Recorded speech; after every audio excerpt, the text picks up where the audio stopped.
জানিয়ে দেব আজকের বাংলার সংবাদ। শুরুতেই সংবাদ শিরোনাম। হাসিনাকে ফেরাতে চিঠি এখনই কোনো মন্তব্য করছে না ভারত। ডাকাতি নাকি ভিন্ন কিছু, জাহাজে 7 খুন নিয়ে রহস্যর ইঙ্গিত। 5 আগস্টের মতো নেতাকর্মীদের রাজপথে নামার আহ্বান মির্জা ফখরুল ইসলাম। গণহত্যার সঙ্গে জড়িতদের বিএনপিতে নেওয়া হবে না, জানালেন মির্জা ফখরুল ইসলাম আলমগীর। এতক্ষণ শুনছিলেন সংবাদ শিরোনাম, এখন বিস্তারিত।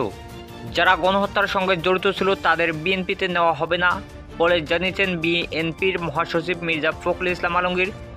তিনি বলেন, এ বিষয়ে দলীয়ভাবে নির্দেশনা দেওয়া আছে।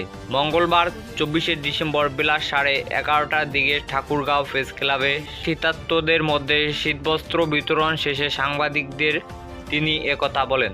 সারা দেশে বিভিন্ন জেলায় আওয়ামী লীগের নেতারা বিএনপিতে যোগদান করেছে। এ বিষয়ে জানতে চাইলে মির্জা ফখরুল ইসলাম বলেন, আমাদের চেয়ারম্যান তারেক রহমানের নির্দেশনা আছে, যারা সন্ত্রাসী, যারা হত্যাকাণ্ডের সঙ্গে জড়িত ছিল, তাদের দুর্নীতির সঙ্গে জড়িত ছিল, তাদের কাউকে বিএনপিতে নেওয়া হবে না। শীতার্ত মানুষদের মাঝে শীতবস্ত্র বিতরণ নিয়ে মির্জা ফখরুল ইসলাম আলমগীর বলেন, আমরা আশা করছিলাম সরকারের পক্ষ থেকে শীতার্ত মানুষদের মাঝে শীতবস্ত্র বিতরণ করা হবে, কিন্তু এখন পর্যন্ত যে ধরনের উদ্যোগ সরকারের পক্ষ থেকে আমরা দেখতে পাইনি।